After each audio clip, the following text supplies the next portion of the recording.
वाणी गुणानुकथने श्रवणो कथायां हस्तो च कर्मसु मनस्तव पादयो स्मृत्यां शिरस्तव निवास जगत् प्रणामे दृष्टे सतां दर्शनेस्तु भवत्तनूनां ध्येयं सदा परिभवग्नमभीष्टदोहम् तीर्थास्पदं शिवविरिञ्चिनुतं शरण्यं भृत्यार्तिहं प्रणतपालभवाब्धिपोतं वन्दे महापुरुषते चरणारविन्दम्। गुरुर्ब्रह्मा गुरुर्विष्णु गुरुर्देवो महेश्वरः गुरुर्साक्षात् परं ब्रह्म तस्मै श्री गुरवे नमः। परम मंगलमय परात्पर अखिलेश्वर कोटि ब्रह्मांड नायक श्री अगल सरकार के साथ चरणों में साष्टांग प्रणाम तथा श्री गुरुदेव भगवान के चरण में साष्टांग वंदना तथा सभी भक्तों का राधे राधे का अभिवादन करते हुए आज हम सब मिलकर के श्रीमद् भागवत महात्म्य श्रवण करने जा रहे हैं। सज्जन वृंद,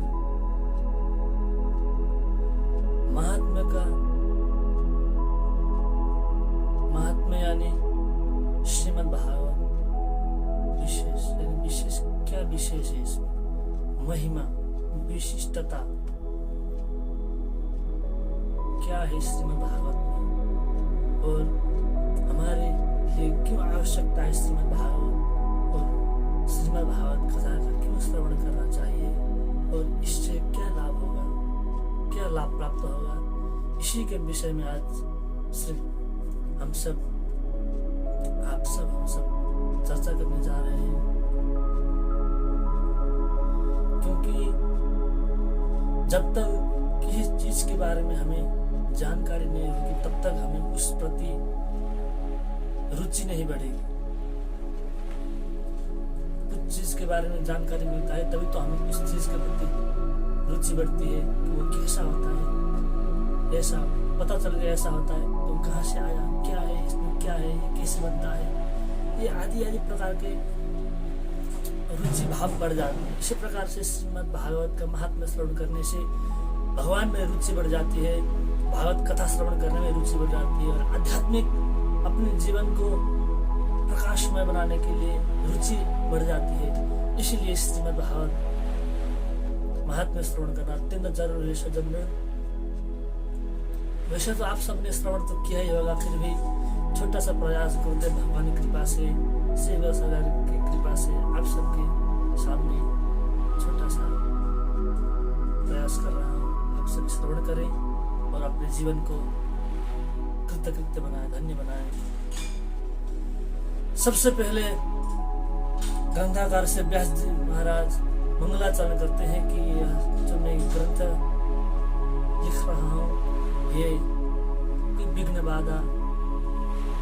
बिना विघ्न बाधा के ही पूर्ण हो। इसके कारण श्री वेद व्यास जी महाराज मंगलाचरण करते हैं। अपने इष्ट चरण 3 प्रकार के होते हैं सज्जन, एक तो नमस्कारात्मक, एक वस्तु निदर्शनात्मक और आशीर्वादात्मक। 3 प्रकार से मंगलाचरण किया जाता है, भगवान के गुणगान किया जाता है। फिर उसके बाद अपने इष्ट देव का नमस्कार करके ही कोई कुछ भी कार्य का शुभारंभ करने से पहले अपने इष्ट देव नमस्कार करके ही किया जाता है। इसीलिए भी श्री वेद व्यास जी महाराज भी अपने इष्ट का नमस्कार करते हैं और हम सब भी मिलकर इष्ट देव का नमस्कार करते हैं। आइए चलिए। सच्चिदानंद रूपाय विश्वोत्पत्त्यादि हेतवे तापत्रय विनाशाय श्री कृष्णाय वयं नमः।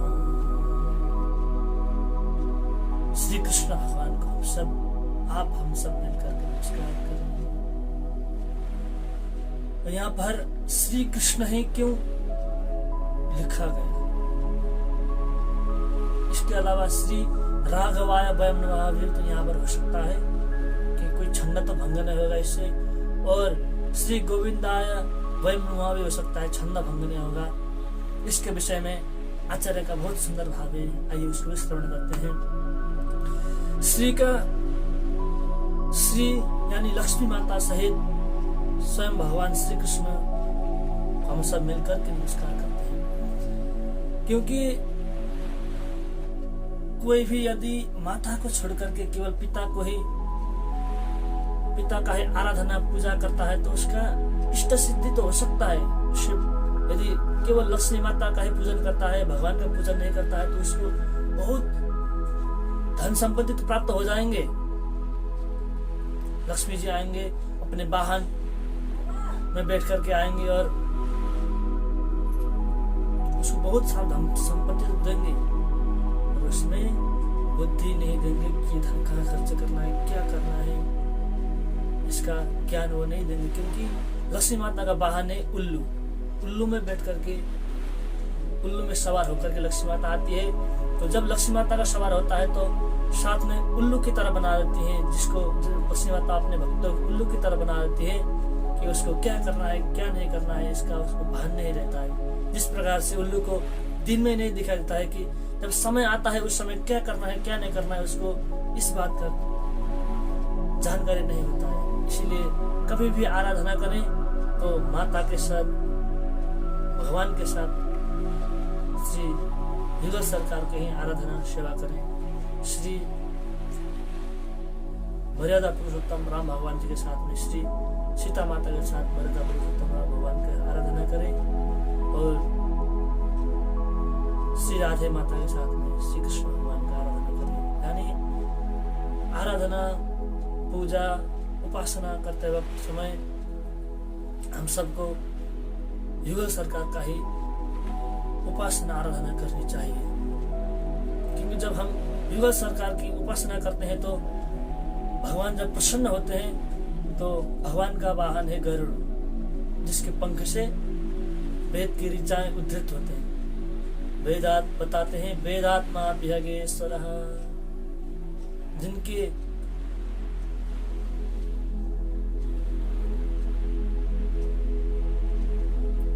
वेद का ऋचाएं उद्धृत होते हैं उनके पंख से। तो इसलिए जब युगल सरकार की आराधना करते हैं, युगल सरकार जब प्रसन्न हो जाते हैं तो भगवान का वाहन है गरुड़ जी। गरुड़ जी के साथ में लक्ष्मी माता भी भगवान के गोद में बैठ करके आती है, तो उन वेदों के ऋचा से उसको ज्ञान परिपूर्ण कर देती है, और भक्ति युक्त भगवान अपने चरण में स्थान भी देते हैं अपने भक्तों को। इसीलिए सज्जन, जब कभी भी हम सब उपासना करें तो केवल युगल सरकार का ही उपासना करें। तो आगे बताते हैं भगवान के स्वरूप का लक्षण बताते हैं, और भगवान का कार्य क्या है और क्यों नमस्कार करें भगवान को, इसके बारे में आगे ग्रंथकार बताते हैं। सच्चिदानंद रूपाय विश्वोत्पत्त्यादि हेतवे तापत्र विनाशाय, यानी भगवान सत्य चित आनंद स्वरूप है, सत्य स्वरूप है भगवान। तीनों अवस्था में, यानी जब इस संसार का सृष्टि हुआ था उस समय भी भगवान विराजमान थे, अभी भी भगवान विराजमान है, और सृष्टि के बाद, प्रलय के बाद भी भगवान विराजमान रहेंगे। भगवान का स्वरूप सत्य है, इसीलिए भगवान सत्य स्वरूप है। भगवान कभी भी खंडन नहीं होगा भगवान का स्वरूप, इसलिए भगवान का स्वरूप सत्य है। चित यानी ज्ञान स्वरूप, प्रकाश स्वरूप है। भगवान को किसी भी चीज की आवश्यकता नहीं पड़ती है कि भगवान को प्रकाश, स्वयं प्रकाशवान है, किसी वस्तु की आवश्यकता नहीं पड़ती भगवान को प्रकाश करने के लिए। जिस प्रकार से संसार में यदि कोई कमरा बंद है तो उस कमरे को प्रकाशित करने के लिए दीपक का आवश्यकता पड़ता है, लेकिन भगवान को प्रकाश करने के लिए कभी भी कोई दीपक का आवश्यकता नहीं पड़ता है, क्योंकि भगवान स्वयं ही ज्ञान स्वरूप है, प्रकाश स्वरूप है। प्रकाश स्वरूप है, आनंद स्वरूप है सज्जन। भगवान का स्वरूप ही आनंद है। आनंद का खानी है, समुद्र है। यदि समुद्र में से कोई थोड़ा सा भी पानी निकाले तो क्या समुद्र को क्या फर्क पड़ता है? भगवान समुद्र की खानी है। इसीलिए आनंद घन सच्चिदानंद चित स्वरूप, चिदानंद स्वरूप, ज्ञान स्वरूप भगवान का सदा सर्वदा भगवान के नाम का गुणगान, भगवान के भजन, भगवान की सेवा सदा सर्वदा श्री लक्ष्मी, श्री राधिका माता के सहित, श्री रुक्मिणी माता के सहित, श्री राधे के सहित श्री कृष्ण भगवान की उपासना करनी चाहिए। राधा रानी के सहित श्री कृष्ण भगवान की उपासना करनी चाहिए।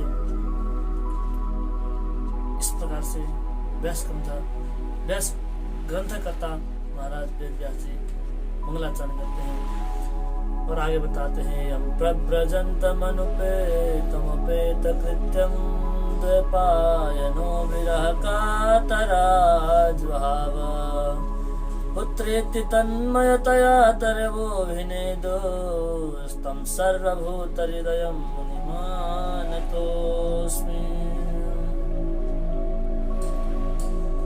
अनुपेत उपेत कृत्यम, जब श्री सुखदेव जी महाराज 12 साल तक माता के गर्भ में रहे, तब श्री वेद व्यास जी महाराज जी की प्रार्थना को स्वीकार करके श्री सुखदेव जी महाराज का प्रकट हो गया था।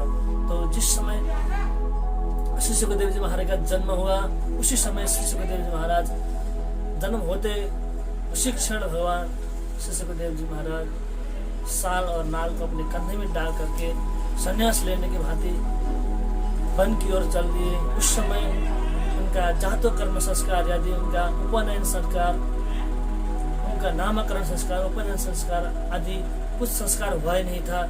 इस अवस्था में जाते देखकर श्री वेद व्यास जी महाराज पुत्र मोह के कारण आज बेटा इस प्रकार पुत्र को संबोधन करते हुए, पुत्र आगे आगे श्री वेद व्यास जी महाराज पीछे पीछे बेटा करते हुए जा रहे हैं।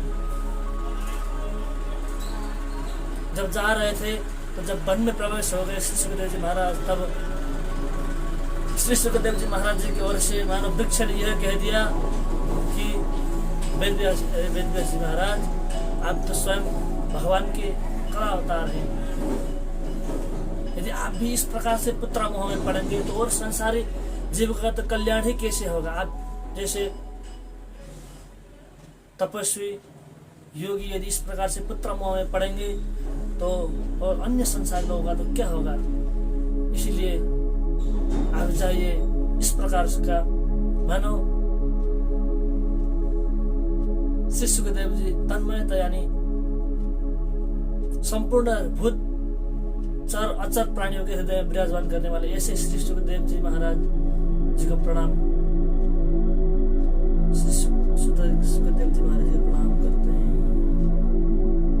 व्यास नंदन श्री सुखदेव जी महाराज को प्रणाम करते हैं। अब आगे कथानक की प्रारंभ होती है। सौनक आदि 88,000 महर्षियों ने श्री सुखदेव जी महाराज जी को व्यास आसन में विराजमान होकर कथा श्रवण करने में, कथा अमृत को पान करने में कुशल सौनक आदि 88,000 महर्षि आज श्री सुखदेव जी महाराज से को पूजन करते हुए और पूजन करके उसके पश्चात सुत जी महाराज से जिज्ञासा करते हैं कि हे सुत जी महाराज, सौनक आदि 88,000 कहते हैं, अज्ञानाध्वांत विध्वंस कोटि सूर्य समप्रभ सूताख्याय कथा सारम मम कर्ण रसायनम। हे गुरुदेव, आप तो अज्ञान रूप अंधकार को नष्ट करने के लिए साक्षात हजारों सूर्य के समान प्रकाशित हो रहे हैं। इतना आपका ज्ञान है, जिस प्रकार से यदि संसार में भी 1000 सूर्य एक साथ उदय हो जाए तो अंधेरे का नाम निशान नहीं रहता है, उसी प्रकार से श्री सुत जी महाराज जी में भी इतना ज्ञान था कि मानो हजारों सूर्य का प्रकाशमान, हजारों सूर्य के समान उनके पास ज्ञान था। पास से सोनक आदि 88,000 वर्ष कह रहे हैं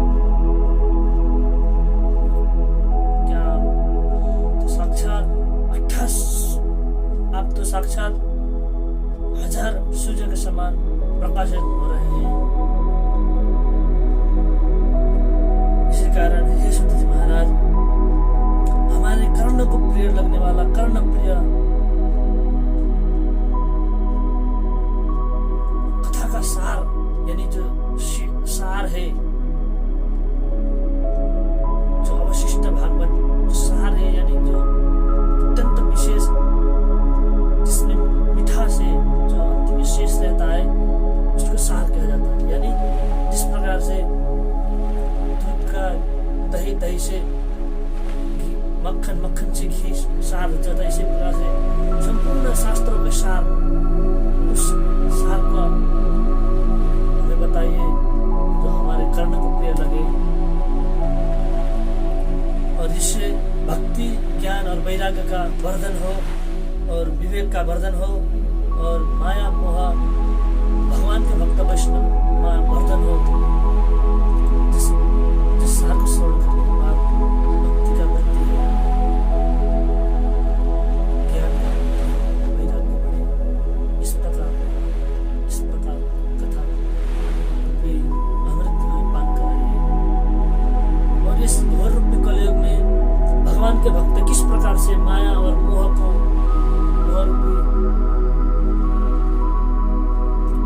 किस प्रकार से वैष्णव जन, भगवान के भक्तजन किस प्रकार से निराश कर देते हैं। और ये जो घोर कलयुग है, इसमें संपूर्ण जीव प्राणी असुर योनि को प्राप्त कर रहे हैं, यानी राक्षसों की भांति व्यवहार करने लगे हैं।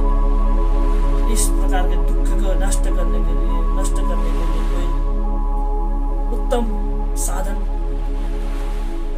बताइए, पर कृपा करके है गुरुदेव, कृपा करके बताइए जो श्रेयसाम यत् भवेत्, जो कल्याण करने में भी अत्यंत उत्तम कल्याण करने वाला हो।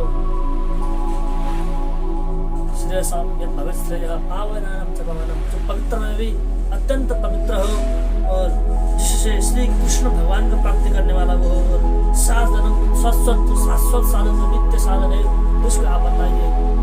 और चिंतामणि लोक सुखम सुरद्रु स्वर्ग संपतम प्रयच्छति गुरु प्रीतो वैकुंठम योग दुर्लभम। चिंतामणि तो केवल संसार के सुख को प्रदान करने वाली होती है, धन संपत्ति दौलत बंगला बिल्ला आदि प्रदान करने वाली होती है चिंतामणि। और वो सुरद्रु यानी जो कल्प वृक्ष है, वो भी केवल स्वर्ग का सुख को प्रदान करने वाला होता है। यदि हमारे सेवा से यदि आचार्यजन श्री गुरुजन प्रसन्न हो गए तो योगियों को दुर्लभ साधन, जो हजारों वर्ष से तपस्या करके जो बैठे हैं, उन योगियों को भी जो दुर्लभ है वो भी यदि आचार्यजन प्रसन्न हो गए तो प्राप्त हो, सहज ही प्राप्त हो सकता है। इसलिए हे गुरुदेव, हमसे प्रसन्न होकर के आप हमारे ऊपर कृपा करके वह शाश्वत साधन बताइए, जिससे ये संसार का कल्याण हो और हमारा कल्याण हो। इस प्रकार के प्रश्न को पूछने पर श्री शुक्र महाराज कहते हैं, प्रीति सौनक चिंतते हेतु मत विचारे च सर्व सिद्धांत निष्पन्नम संसार विनाशनम। हे सौनकादि 88 धर्मवर्षियों, आप लोगों के चित्त में भगवान के प्रति इतना चित्त देख करके मैं उस संपूर्ण शास्त्रों के सिद्धांत को मैं आपके सामने प्रस्तुत कर रहा हूँ, जो संसार के भय को विनाश करने वाला है और जिससे भक्ति का बाढ़, यानी जो भक्ति का बाढ़ है उसको बढ़ाने वाला होता है, वह वो जो जिससे भगवान श्री कृष्ण का संतोष का कारण भी, एकमात्र संतोष का कारण वही है। और तदहं ते विधास्यामि, मैं आप लोगों के वो श्रवण कराने जा रहा हूँ, उसका आप सावधानतया से सावधान होकर सावधानी पूर्वक आप उसको श्रवण कीजिए, आप लोग श्रवण करिए। काल ब्याल ग्रास त्रास निर्नाश है तबे, काल रूपी सर्प के मुंह का ग्रास बने हुए संपूर्ण चराचर भूत प्राणियों को कल्याण करने में केवल शास्त्र ही ऐसा महापुराण है जो संसार में भय को नष्ट करने वाला है और भगवान के चरण कमलों तक लेकर के रख देने वाला है, वहां तक पहुंचाने वाला है, भगवान के चरण कमलों तक पहुंचाने वाला है। केवल यही मंत्र श्रीमद् भागवतम शास्त्रम खलु कीरेण भाषितम, कलयुग में केवल यही श्रीमद् भागवत महापुराण है जो भगवान को अत्यंत भगवान गुणगान यश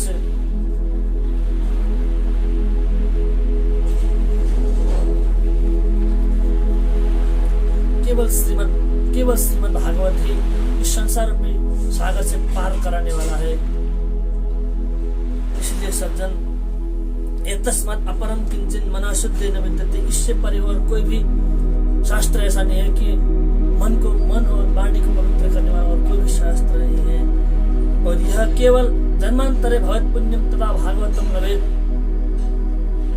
कईयों जन्मों के जब हमारा पुण्य एकत्रित होकर के जब उदय हो जाता है तभी हम और आप सबको श्रीमद् भागवत का श्रवण करने का सुवर्ण अवसर प्राप्त होता है। सज्जन,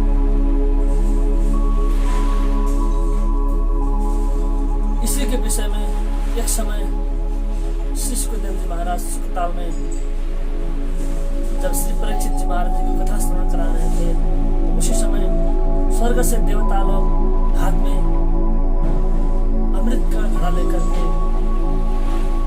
सुखताल में पहुंच गए।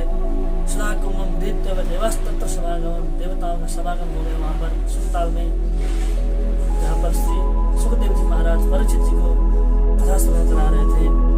और देवता लोग आए, आकर के श्री सुखदेव जी महाराज को नमस्कार करके सबका नमस्कार किए। कथा सुधा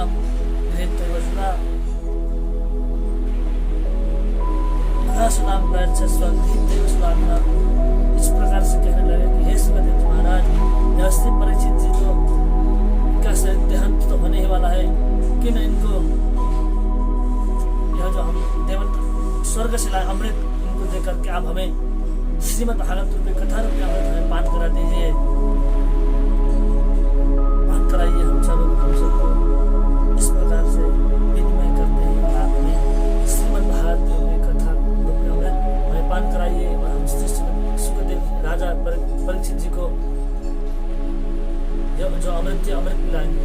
इस प्रकार से कहने पर श्री सुखदेव जी महाराज स्वकार्य कुशलासुरा, अपने कार्य को बनाने में कुशल होते हैं देवता लोग।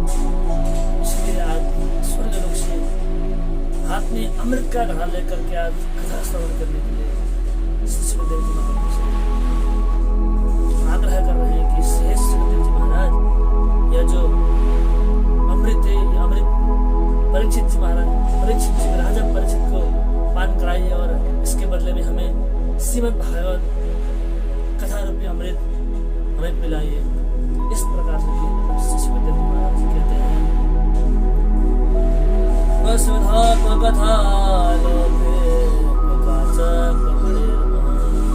अरे देवता लोग क्या कह रहे हो, तुम लोगों को इतना भी ज्ञान नहीं है कि कहाँ कांच और कहाँ मणि, जो तुम लोग ये ला रहे हो घड़े में भरकर जो अमृत ला रहे हो ये कांच के बराबर है, यह जो श्रीमद् भागवत कथा रूपी अमृत है यह मणि बराबर है। और कांच और मणि में कहाँ तुलना हो सकती है। आज ऐसा व्यापार कर रहे हो आप लोग। यदि आप लोग यह न कहते कि यह अमृत ला करके या न रखते तो शायद आज आप लोग कथा श्रवण कर पाते, लेकिन आप लोग का यह अभक्त होने का जो यानी आप खरीदना चाहते हैं, इसीलिए आप लोगों ने कथा श्रवण नहीं किया होगा। अभक्तां सविज्ञाय न ददोष कथामृतम, उन देवताओं को भी आज सुखदेव जी महाराज जी भक्त जान कर, भगवान के भक्त, भगवान अनुरागी, भगवान के प्रेमी न जान करके आज उन लोगों को कथा रूपी अमृत का पान नहीं कराए। श्रीमद् भागवत की वार्ता इसी प्रकार से श्रीमद् भागवत कथा तो देवताओं को भी दुर्लभ संजन में जो आज आप और हमें सुलभ हो रहा है, ये देवताओं को भी स्वर्ग में भी यह दुर्लभ है। इसीलिए सज्जन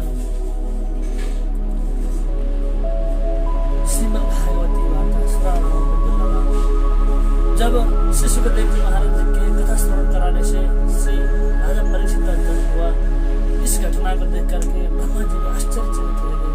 वैराग्य मोक्षम कहा भिक्षा पूरा धाता में विस्मृता। इस प्रकार से राजा परीक्षित का भगवान धाम गमन देख के 7 दिन में ही गमन देख के आश्चर्यचकित हो गए। और ब्रह्मा जी ने सोचा कि यह क्या अद्भुत घटना हो रहा है कि श्रीमद् भागवत से राजा परीक्षित का मोक्ष हो गया। इस प्रकार से सोचते ही ब्रह्मा जी ने आज विचार किया कि अपने बुद्धि रूपी तराजू में की तरफ एक तरफ श्रीमद् भागवत, एक तरफ के पलड़े में श्रीमद् भागवत था और दूसरी पलड़े में संपूर्ण धर्म ग्रंथ इतिहास शास्त्र आदि को रख के जब उसको तराजू में रखकर जब तोलते हैं तो जो भारी होता है वो सबसे नीचे रहता है और जो हल्का पड़ता है वो सबसे ऊपर चला जाता है। इसी प्रकार से आज अपने बुद्धि रूपी तराजू में जब ब्रह्मा जी ने तोले तो श्रीमद् भागवत में भारी होने के कारण वो नीचे के नीचे ही रह गया और संपूर्ण धर्मशास्त्र 17 प्राण वेद आदि जितने भी धर्मशास्त्र हैं वो सब के सब ऊपर पहुंच गए। इसी से भी यह मालूम पड़ता है कि श्रीमद् भागवत सभी पुराणों में श्रेष्ठ है और सबसे श्रेष्ठ है। इसलिए श्रीमद् भागवत कथा सदा सर्वदा श्रवण करनी चाहिए। यह केवल संसार रूपी सागर से पार लगाने के लिए, केवल संसार रूपी सागर से पार कराने के लिए केवल श्रीमद् भागवत ही ऐसा महापुराण है जो भगवान के चरण कमल तक पहुंचा दे। इसी प्रकार है सज्जन वृंद, इसी कारण श्रीमद् भागवत कथा का श्रवण करना चाहिए। लघुन्यन्यानि जातानि गौरवेण इदं महात् मेनिरे भगवद् रूपं तदा ऋषिगणा सर्वे विस्मयं परमं ययुः। इस प्रकार की घटना को देख करके जब संपूर्ण धर्मशास्त्र हल्के पड़ गए, इस प्रकार से की घटना देखकर संपूर्ण ऋषिगण, संपूर्ण योगी सिद्ध महात्मा जन आश्चर्यचकित पड़ गए कि इतना भारी महिमा श्रीमद् भागवत का है। और प्रश्ना श्रवणा सद्यो वैकुंठ फलदायकम, जिसको श्रीमद् भागवत को पाठ करने से, यदि कोई पाठ नहीं कर सकता तो श्रीमद् भागवत का कथा श्रवण करने से ही भगवान वैकुंठाधिपति भगवान श्री विष्णु भगवान वैकुंठ ही उस जो मन और वाणी कर्म चित्त एकाग्र करके श्रवण करता है उसे भगवान श्री हरि ही श्री सरकार ही उसको वैकुंठ धाम प्रदान करते हैं। सप्ताह है न सतम चैत सर्वधाम कार्यक्रम, यदि कोई इसे सप्ताह श्रीमद् भागवत कथा का यदि कोई सप्ताह रूप से श्रवण करता है तो उसका सदा सर्वदा ही मोक्ष उसका निश्चित है। तो सनकादिक प्राप्तम दया पर ही, और यह सप्ताह का विधि श्री सनकादिक महाराज जी ने दया पारायण होकर श्री नारद जी महाराज जी को श्रवण करा था। यद्यपि यह श्रीमद् भागवत पहले ही ब्रह्मा जी ने चतुश्लोकी भागवत तो पहले ही ब्रह्मा जी ने श्री नारद जी महाराज जी को श्रवण कराया था, पर यह जो सप्ताह श्रवण विधि है वह श्री सनकादिक महाराज जी के द्वारा नारद जी को श्रवण कराया गया था। इसीलिए श्रीमद् भागवत कथा श्रवण करना अत्यंत उपयोगी, और उसमें भी सप्ताह विधि से यदि कोई श्रवण करेगा भगवान के चरण कमलों की सदा सर्वदा ध्यान करते हुए मन और वाणी को वही अर्पण करते हुए यदि कोई सप्ताह विधि श्रवण करेगा तो उसका मुक्ति होना तो आवश्यक अत्यंत मुक्ति होना तो उसका मुक्ति तो उसका अवश्य ही होगा। इसलिए सज्जन भगवान श्री सरकार के आराधना उपासना और श्री गुरुदेव के श्री सदगुरुदेव भगवान के आज्ञा का पालन करते हुए श्रीमद् भागवत कथा श्रवण भगवान की उपासना आदि करते रहना चाहिए। इसी से हमारे मानव जन्म में जो मानव जन्म मिला है जो यह भी कृतकृत्य होकर के इस शरीर के द्वारा हमें परमात्मा की प्राप्ति हो सकती है। इसीलिए सज्जन सदा सर्वदा भगवान के नाम का जाप करते रहिए। जो गुरुदेव द्वारा प्राप्त मंत्र है उसको सदा सर्वदा नियम अनुसार को इसी भाव के साथ आज का प्रसंग ही श्री युगल सरकार के चरण में समर्पित करते हुए यही विश्राम करते हैं। आय का प्रसंग फिर हम कल शुरू करेंगे। बोले भक्तवत्सल भगवान की जय। श्री व्यास जी महाराज की जय।